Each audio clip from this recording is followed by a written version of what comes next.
Sperm మోటిలిటీకి ఇన్ఫర్టిలిటీకి link ఏంటిది? Sperm motility అంటే వీర్య కణాల్లో కదలిక అనేది ఉండాలి. సో కౌంట్ నార్మల్ అయినా కదలికలు అనేది important. According to WHO guidelines కదలికలు మినిమం 42% అనేది ఉండాలి. అంటే ప్రతి 100 స్పర్మ్స్కి అట్లీస్ట్ 42 స్పర్మ్స్ అనేది కదలాలి. ఈ మోటిలిటీ అనేది 2 రకాలు. ఒకటి ప్రోగ్రెసివ్, రెండోది నాన్ ప్రోగ్రెసివ్.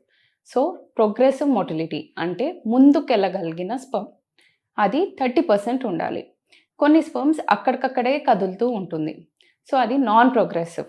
సో దానివల్ల పెద్ద యూజ్ ఉండదు. సో ప్రోగ్రెసివ్ మోటిలిటీ అనేది 30% అనేది ఉండాలి. సో వీర్య కణాలు ఇక్కడ రిలీజ్ అవుతాయి.